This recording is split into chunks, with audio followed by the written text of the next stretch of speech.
네, 한방에 여러분들 잘 따라오고 계신가요? 지금부터는 장소를 조금 바꾸어서 내용을 말씀드리겠습니다. 이번에 말씀드릴 내용은 이런 항암 치료 시작의 조건에 따라서 한다고 말씀을 드렸는데요. 그 항암제 자체에 대한 내용을 조금 더 구체적으로 말씀을 드리도록 하겠습니다. 항암제를 이제 각 분류에 따라서 간단한 기전과 종류를 말씀을 드릴 건데요. 이제 분류는 크게 이렇게 나누어서 설명을 드리고자 합니다. 사실 분류에 뭐 엄격한 방법이 있거나 그러지는 않지만 대부분의 그 문헌들에서 다음과 같은 기전으로 나누어서 설명을 드리고 있습니다. 첫 번째로 말씀드릴 종류는 우리가 잘 알고 있는 세포 독성 항암제, 일반적인 항암제라고 부르는 약제가 되겠습니다. 전통적인 약제고 우리가 항암제 하면 떠오르는 이제 약제라고 할 수 있겠고요. 그 다음 분류로는 2000년대 이후로 많이 발생하게 된 이제 표적 항암제가 되겠습니다.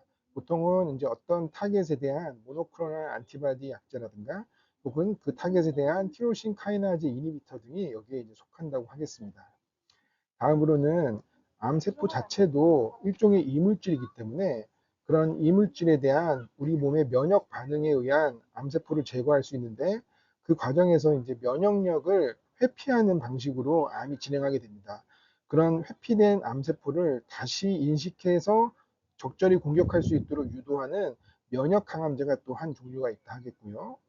그 다음으로는 이 타겟티드 에이전트와 사이토톡식 케모세라피를 병합했다고 할 수 있는 이 표적을 찾아가서 그 표적에 이 항암 물질을 약제를 그 국소적으로 암세포에 분비하는 그런 기전에 안티바디 드럭 컨주게이트 항암제가 또 한 종류가 되어서 최근에 이제 각광받고 있다 하겠습니다. 끝으로 일부 항암제에 있어서는 암에 있어서는 남성 호르몬이나 여성 호르몬에 이제 어딕션 되어서 성장하는 경우가 있는데 그런 경우에 이런 호르몬을 차단하는 치료가 하나의 항암제이기 때문에 그러한 분류임을 또 말씀을 드리고요. 이번 내용에서는 구체적으로 다루지는 않겠습니다만 카티 같은 셀 세라피가 실제로 이제 항암제 한 분류로서 실제로 적용되어지고 있습니다. 그렇지만 제가 주로 이제 진료를 하고 있는 이런 솔리드 튜머 영역에서는 아직까지 이렇게 셀 세라피는 널리 쓰이고 있지 않아서 저 역시도 그에 대한 뭐 전문가라고 말씀을 드릴 수는 없어서 이 내용에 대해서는 이렇게 간단히 말씀드리는 것으로 하고 나머지 5개 분류에 대한 내용을 조금만 더 자세히 말씀드리도록 하겠습니다. 이런 먼저 이제 세포독성 항암제에 대한 내용을 말씀을 드리겠습니다. 세포독성 항암제는 DNA 자체를 상처를 주는 DNA 인터랙티브 에이전트가 있고요. 또 DNA 합성의 과정에서 DNA 합성을 적절히 이루어지지 못하게 그 재료 물질을 대신하거나 차단하는 그런 안티메타볼라이트이 있고요. 또 우리가 방추체라고 알고 있는 튜블의 기능을 마비시키는 튜블 인터랙티브 에이전트가 있겠습니다. 이러한 과정들은 세포의 성장을 떠올려 보시면 좀 아실 수가 있는데요. 세포의 증식이라는 것은 특히 암세포라면 그런 증식이 이제 활발하게 이루어질 수밖에 없는데요. 원래 세포가 있으면 DNA가 이제 2배로 복제가 되고 이 늘어난 복제된 DNA를 방추체라는 게 형성이 되어서 양쪽으로 이제 끌고 가면서 세포가 분열이 되어 이제 증식하는 게 일반적인 세포의 증식의 과정이고 이러한 과정이 이제 사실상 암세포는 미쳤다고 할 수 있기 때문에 적절히 조절되지 않고 미친 듯이 발생하는 게 일반적인 암이라고 생각하면 되겠습니다. 그래서 이제 이런 것을 타겟으로 하는 것이 하나의 이제 항암제의 기전이 된다고 볼 수 있겠는데요. 이런 암세포의 복제, DNA의 복제 과정에서 보면 이러한 S페이지에서 DNA 복제가 이루어지는데 이럴 때 이제 필요한 재료들을 대신 들어가는 것이 하나의 또 암세포가 된다고 할 수 있겠고요.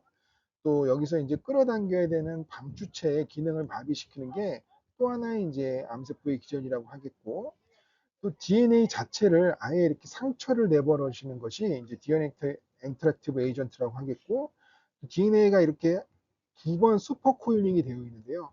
이 꼬여 있는 것을 풀어야 이렇게 복제가 이루어지게 되는데 그 푸는데 필요한 것이 토포 아이소마라제라는 효소입니다. 그래서 그 효소를 방해하면 이게 풀리지 못해서 암세포가 빠르게 성장하고 증식하고 싶은데 그 기전을 이제 밟지 못하게 돼서 그러한 기전으로 하는 것이 DNA 인터랙티브 에이전트 중에 하나라고 하겠습니다. 그래서 이런 세포의 분열의 주기로 본다면 이런 S페이지, 그다음에 마이토시스 페이지 등등에서 이제 이런 약제들이 작용을 하게 되고 당연히 방추체를 이제 끌어당기는 그 역할을 방해하는 것은 이제 이런 M 페이지에 이제 작용하게 되겠고 여기에 속하는 이제 탁센 계열의 약들이나 이제 빈크리스틴 같은 약들이 상정된다고 하겠고 또 S페이지에서 이제 DNA가 복제가 돼야 되는데 그럴 때 안 되도록 하는 게 말씀드렸던 안티메타볼라이드 에이전트들이 되겠고 이제 이런 알킬레이팅 에이전트나 DNA 인터랙티브는 사실 모든 주기에서 그냥 DNA를 상처낼 수 있기 때문에 거기에 들어간다고 하겠습니다. 그러면 이러한 것에 대한 상처를 주고 피해를 주는 것은 물론 암세포만 있는 것이 아니기 때문에 우리 정상세포도 동일하게 이러한 상처를 받을 수 있는데요. 그런데 왜 이것이 항암제로 역할을 하느냐? 이것은 이제 암세포의 특성을 생각해 보면 우리가 잘 이해할 수 있겠습니다. 그래서 암세포는 말씀드렸던 것처럼 워낙 활발히 분열하려고 하는 성격이 강하기 때문에 이런 상황에 노출되는 빈도가 매우 높아서 이 약제들에 의한 기전에 의한 피해를 조금 더 훨씬 더 많이 이제 받을 수밖에 없는 그런 특성이 있게 되고요.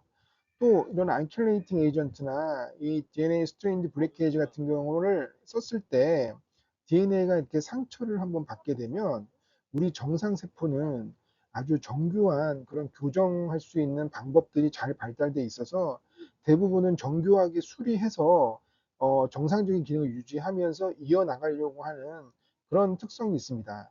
이에 반해서 막 급속하게 늘어나고 있는 암세포들은 그런 것을 교정하거나 수리할 수 있는 능력도 떨어지고 또 한 번 그렇게 고장난 게 발생되면 그것이 자기네들의 증식에 방해가 되기 때문에 스스로 이제 사멸해 버리는 그런 성격을 갖고 있습니다. 그렇기 때문에 이런 세포독성 항암제가 조금 더 암세포에 특이적으로 암세포에 피해를 미친다고 할 수 있겠습니다. 그래서 이제 성장의 에너지가 이렇게 우리 세포가 쭉 있다면 우리 몸의 신체는 모든 생물의 세포는 그와 거의 비슷한 자기 파괴의 에너지가 같이 올라갈 수밖에 없습니다. 그래서 성장의 기능이 한번 블럭되는 순간 이 나머지 자기 파괴의 에너지만 급격히 올라가면서 이제 스스로가 사멸하게 되는데요. 이러한 형식이 이제 암세포가 조금 더 특성하게 이제 받는다고 하겠습니다. 반면에 우리 몸에서도 암세포만큼은 아니겠지만 활발히 분열하는 세포라면 이런 세포 독성 항암제에 아주 민감하게 반응을 보이고 피해를 보겠죠. 예를 들어서 이제 머리카락 같은 경우에 빠지는 경우가 이제 그런 경우라고 하겠고요. 또 이런 점막이나 이런 곳은 거의 4, 5일에 한 번씩 바뀌게 되는데 그런 경우도 활발히 분열하는 세포들이기 때문에 입안이 헌다든가 그런 것들이 이제 생기는 부작용이 생길 수 있는 것이고요. 또 골수에서의 세포의 분열 증식 과정도 암세포만큼은 아니겠지만 활발하게 분열하는 세포들이라서 이런 암세포들에 의해서 항암제에 의해서 또 이렇게 예민하게 반영해서 우리 그 백혈구가 수치가 크게 떨어진다던가 어떤 혈소판 수치가 크게 떨어지는 부작용들이 생기는 하나의 이유라고 보시면 될 것 같습니다. 그래서 이 세 가지 세포 독성 항암제의 분류 중에서 DNA 인터랙티브에 대한 내용을 조금만 더 자세히 말씀을 드리겠습니다. 그래서 말씀드렸던 것처럼 알킬레이팅 에이전트는 DNA가 이렇게 있으면 그 사이에 알킬레이팅 기가 쉽게로 칼집을 내듯이 들어가서 상처를 내는 것입니다. 그리고 그러한 것이 여러 가지 왜곡을 만들고 그러한 것들이 암세포에서는 기능을 마비시켜서 스스로 이제 사멸하게 되는 이제 그런 기능을 갖는다고 하겠고요. 대표적인 약재로는 이제 사이클로포스파마이드 같은 약이 있고 또 더욱더 대표적인 우리 솔리드 튜머에서는 가장 널리 쓰이는 플라티늄 계열의 항암제들이 바로 여기에 속한다고 하겠습니다. 그래서 시스플라틴, 카보플라틴, 옥살리플라틴 등의 약들이 이제 여기에 속하게 되고요.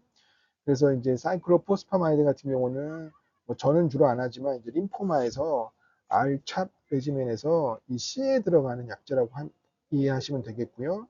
이 플라티늄계에서 이제 시스플라틴은 플라티늄을 대표해서 이제 부르기 때문에 주로 이제 P라는 약재로 많이 부르게 되는데요. 그래서 FP 우리 레지멘 할 때 이 P가 바로 이 시스플라틴이 되겠고, 그것이 이제 이런 안킬레이팅 에이전트 중에 하나라는 것으로 보시면 되겠고요. 뭐 잼 GP 할 때 이 P, 또 우리 팸시스 할 때 페메트레스랑 시스플라틴 할 때 이 P 등이 이제 이 P가 되겠고요. 또 이 옥살리플라틴 역시 우리 많이 쓰는데 폴폭스 레지멘 할 때 이 OX와 젤록스 레지멘 할 때 OX 등이 이 알킬레이팅 에이전트라고 한다고 보면 되겠습니다. 그 다음으로 이제 DNA 스트랜드를 블레이크하는 약재가 있는데요. 이제 대표적으로 이제 블레오마이신이 있고요.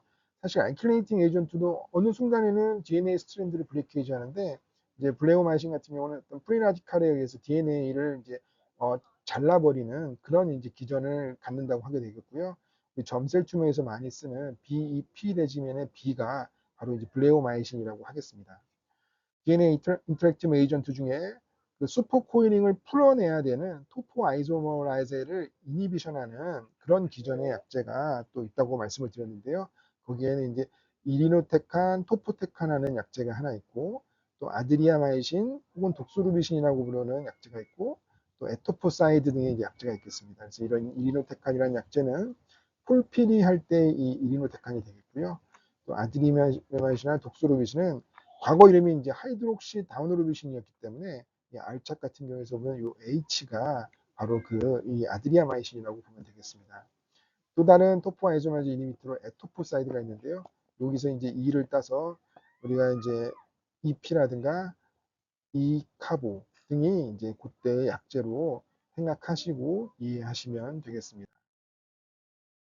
그 다음에 이제 세포 독성 항암제는 안티 메타볼라이드 에이전트가 있겠습니다. 그래서 이 폴레이신이나 퓨린, 피리미딘 등이 이제 그 복제하는 과정에서 필요해지는데요. 그때 이제 들어가는 약제 물질을 대신해서 이 들어가서 그 생성을 방해하는 그런 것이 이제 기전이 되겠습니다. 폴레인 안타고니스트로는 메토트레세이나 이제 페메트레세인, 상품명 알림타로 더 잘 알고 계실 텐데요. 이런 약재가 있고요. 그래서 우리 팸시스 레지멘에서 이 팸, 다른 말로 이제 PP 레지멘이라고 그러는데 이때 P가 이제 페메트렉스나 이제 알림타를 말한다고 하겠습니다. 퓨린 안타고니스트는 저는 많이 안 씁니다만 혈액 쪽에서 많이 쓰는 아자시오프린 같은 약재가 있겠고요. 또 피리미딘 안타고니스트는 우리 솔리드 튜머에서 가장 많이 쓰는 5FU, 5FU의 데리베티브 약재라고 할 수 있는 캡사이타빈 같은 약이 있고, 제임스타빈도 여기 속한다고 하겠습니다. 그래서 FP 레지멘 할 때 이 F는 바로 이 5F를 말하는 것이고요. 폴폭스나 젤록스에서 이 중간에 들어가는 F나 이 젤록스 할 때의 젤은 바로 이 캡사이타빈의 이 젤로바에서 나온 것이고, 폴피딘에서 이 PF가 이걸 지시한다고 하면 되겠습니다. 세포독성 항암제의 큰 분류를 나눴을 때 세 번째 튜브 인터랙티브는 방추체 형성 자체를 막는 약과 형성된 방추체가 마비되어서 기능을 못하게 하는 두 가지 약이 있고, 이런 방추체의 형성을 막는 약이 이제 우리 빈크리스틴, 비노렐빈이라고 이제 하는 약제들이 있고요. 빈크리스틴 같은 경우는 잘 알고 있는 이제 R찹에도 쓰이는 날인데, 그 빈크리스틴의 과거 이름이 이제 옹코빈이어서 R찹으로 이제 알려진다고 하겠습니다. 이 비노렐빈은 젬자나벨빈 할 때 우리가 쓰는 이제 N에 들어가는 약자라고 이제 생각하시면 되겠고요. 큐블의 이제 스테이블라이저는 이제 도세탁셀과 파크리탁셀이 있고, 여기에는 이제 GP 레지멘 할 때, 뭐 위클리 파크리탁셀 할 때 쓰는 그런 탁생 계열의 약들이 방추체의 형성을 마비시키는 그런 이제 약제라고 하겠습니다. 그 다음 종류로 이제 표적 항암제가 있는데요. 그 이제 대표적인 이제 약제의 분류는 이제 표적 항암제를 세포 바깥에서 블록하는 이제 모노크로날 안티바디가 있고요. 그 표적에 의해서 여러 성장 시그널이 가는데 세포 안에서 그것을 막는 티로신 카이나제 이니비터가 있겠습니다. 그래서 세포에는 이렇게 EGF나 HER2, VEGF 등등의 이런 성장 인자들이 있고, 암세포마다 특정 암에서는 어떤 이런 특정 패스웨이에 디펜던트한 성장을 하게 되는데, 그것을 세포 바깥에서 막는 약이 이제 모노클로널 안티바디에서 예를 들어서 EGF 패스웨이를 바깥에서 막는다. 그게 이제 뭐 세투시막 같은 약이 되겠고요. 허투 패스웨이를 바깥에서 막는다. 이게 트라스주맙이나 이제 퍼투주맙이 되겠습니다. 이렇게 들어온 신호류가 안에서 세포 안에서 이제 활발하게 또 이렇게 패스웨이를 갖는 것이 그래서 이제 방해하는 것을 이제 티로신 카이나제 이니비터라고 하고 EGFR 패스웨이나 허투 패스웨이나 VEGF 패스웨이에 따라서 각각의 약제들이 이렇게 개발되어져 있다고 하겠습니다. 사실 이 말고도 뭐 알크 패스웨이나 비라프 패스웨이 등 이제 다양한 패스웨이들이 있는데요. 네, 그것들에 대한 약들이 쭉 있는 것이 표적 항암제의 이제 종류라고 보시면 되겠습니다. 그 다음으로 이제 면역 항암제를 말씀을 드리겠습니다. 우리 몸은 항상 이뮨과 이뮤니티와 이뮨 톨러런스가 같이 있어야 몸의 평형이 이제 유지가 되는데요. 사실 이뮨 기능이 이뮤니티가 너무 높아도 그게 이제 일종의 오토이뮨 디지즈 같은 게 잘 생길 수 있기 때문에 문제가 될 수 있고 반대로 이제 이뮨 톨러런스가 너무 심해져도 문제가 될 수 있는데 바로 이제 이뮨 톨러런스 그러니까 쉽게 외부적을 인지하지 못하는 상황이 그 면역 관용이 과도할 때 생길 수 있는 문제 중에 하나가 이제 캔서라고 하겠습니다. 그래서 캔서도 일종의 정상세포와는 다른 이물질이기 때문에 원래는 이렇게 네오 안티젠으로 인식이 되어서 이 면역 세포들에 의해서 쉽게 말하면 잡아먹혀야 되는 상황이 되는데요. 그런데 어느 정도의 캔서가 진행을 하다 보면 이 잡아먹히는 과정을 회피해서 잡아먹히지 않는 기능을 획득하게 되는데 그 방법이 바로 이런 PD1, PDL1이라는 이 하나의 라이간드와 리셉터에 의해서 만들어진 관용이 되겠습니다. 그래서 이것을 차단을 해서 이 면역 관용을 하던 방법을 없애버리면 다시 이 네오안티젠으로 쉽게 잘 인식을 해서 우리의 면역 세포들이 암세포를 공략할 수 있도록 하는 것이 바로 이런 안티-PD-L1 안티바디, 안티-PD1 안티바디라고 해서 리셉터를 차단하는 게 안티-PD1 안티바디. 또 이 리셉터의 라이간 일종의 라이간들을 블록해버리는 게 안티-PD-L1 안티바디가 되겠습니다. 그래서 이러한 것들은 이제 이 면역 관문이라고 해서 면역 관문 억제제, 이뮨 체크포인트 이니비터라고도 이제 부르게 되는데요. 말씀드렸던 PD1 안티바디라든가 PDL1 안티바디가 니볼루맙, 펜브로이즈맙, 아테졸리주맙, 아벨루맙 등이 있고요. CTLA4라는 패스웨이도 일부 이제 관여를 하는데 거기에 이제 타겟에서 만들어진 약이 또 여보이라고 우리가 잘 알고 있는 이필리무막 같은 항암제가 그에 속한다고 하겠습니다.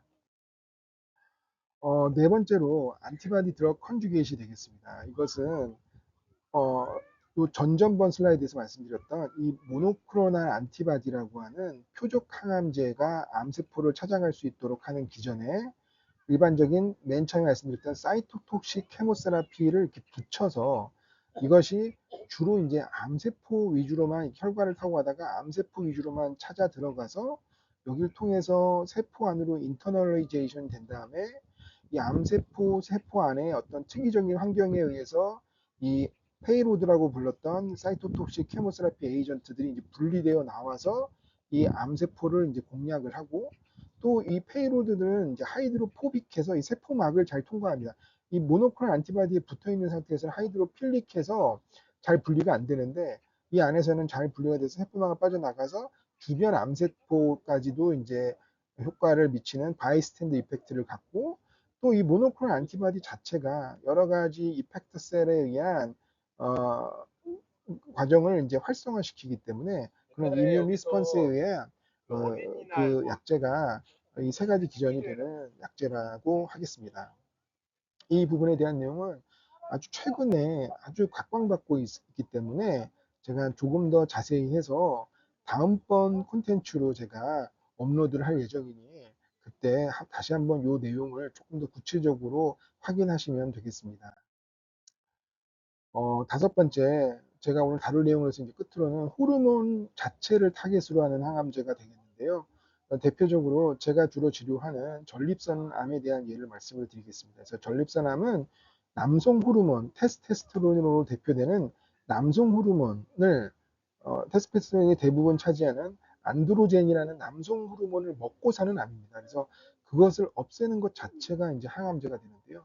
그런 것을 없애는 안드로젠 디피브레이션 세라피, 남성 호르몬 박탈 치료가 있고, 대표적으로는 양측 고환을 절제해 보이는 바이라테럴 올캡토머가 있고, 또 하나는 이 GnRH, 좋은 LHRH의 어고니스트를 쓰면 갑작스럽게 LH의 서지가 생겨서 테스토스테론이 갑자기 늘어나게 되는데, 이로 인해서 네거티브 피드백이 걸려서 이게 셧다운 돼 버립니다. 그러한 방식으로 하는 LHRH 어고니스트, 혹은 아예 그냥 이것을 블록하는 LHRH 안타고니스트 등등의 약제, 혹은 일부 아드레날 글랜드에서 생성되는 남성 호르몬조차도 차단하는 아비라테론, 혹은 생성된 안드로젠이 캔서셀에 가서 반응하는 것을 방해하는 안드로젠, 안티 안드로젠 에이전트 등 이런 약제들처럼 이 호르몬, 남성 호르몬을 차단하는 것도 하나의 치료제임을 말씀을 드린다고 하겠습니다.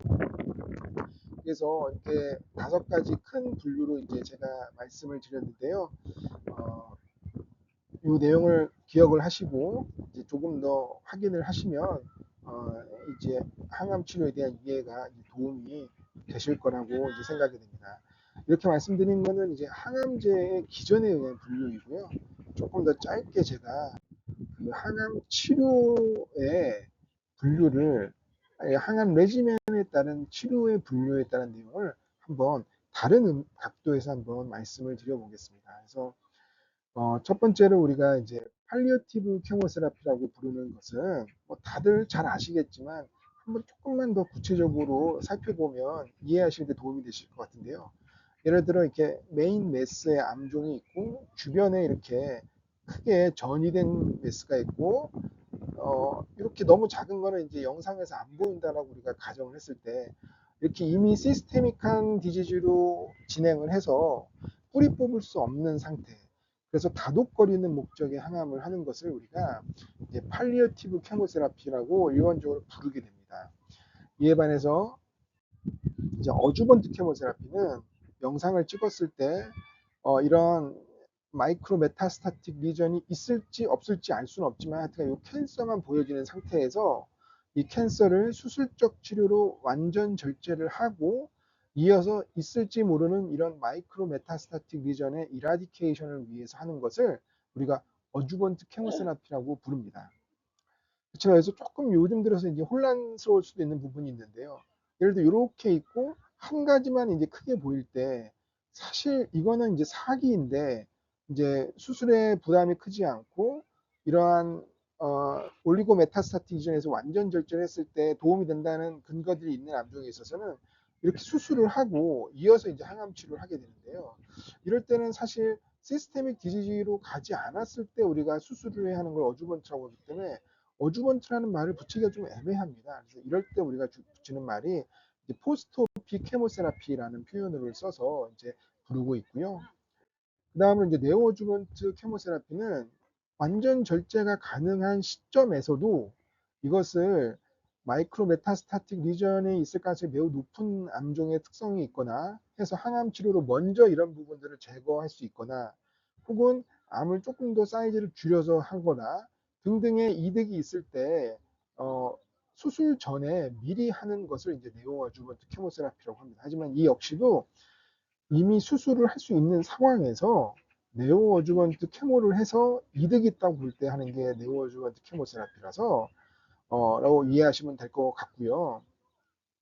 반대로 이제 너무 국소 진행성이거나 해서 지금 수술이 당장은 어려운데 조금만 줄면은 수술이 가능할 수도 있을 것 같다라고 할 때는, 엄밀한 의미의 수술이 가능한 시점에서 항암이 아니기 때문에 이때는 엄밀하게 표현하면 우리가 이제 프리오피 케모세라피라는 이름으로 이제 부른다고 하겠습니다. 다음으로 이제 프라이머리 케모세라피가 있는데요. 프라이머리 케모세라피는 이미 이렇게 시스테믹한 디지즈로 진행한 암종에 있어서도 일부 항암제에 아주 잘 듣는 암종에 한해서는 항암 치료만으로도 이렇게 완치를 유도할 수 있는 경우가 있는데요. 그럴 때 우리가 이제 프라이머리 케모세라피라고 부르게 됩니다.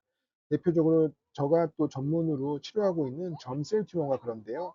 이 70년대 이후로 개발된 이 멀티 시스플라틴 베이스드 멀티 드럭 레지멘들이 이 자체만으로 이제 큐어를 유도할 수 있게 되어서 현재 이제 모던 엉컬러지의 탑5 어드밴스에 하나가 들어갈 정도인데, 이런 식의 항암 치료만으로 완치가 될 때 우리가 그 항암 치료를 프라이머리 케모세라피라는 이름으로 부르게 됩니다. 그러면 이제 간혹 쓰이는 인덕션 케모세라피는 또 뭐냐라고 의문을 가지실 수가 있는데요.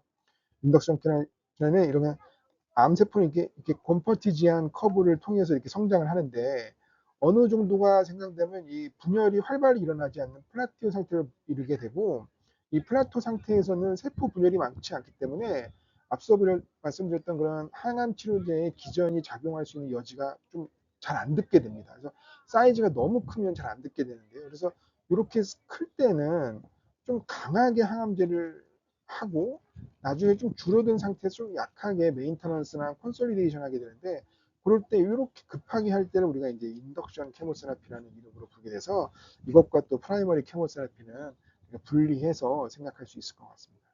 또 항암 치료지만 일부 인트라세칼이나 인트라페리토니얼로 이루어지는 이제 리저널한 목적의 케모세라피가 또 있다고 하겠습니다. 그래서 지금까지 항암제의 종류와 항암 치료의 레지멘들의 목적에 따른 분류를 이제 말씀을 드렸는데요. 우리 한방인님들이 잘 따라오고 계신지 모르겠습니다. 이번 업로드를 이렇게 하고요. 다음 내용은 제가 장소를 조금 바꿔서 또 계속 녹음을 이어나가도록 하겠습니다.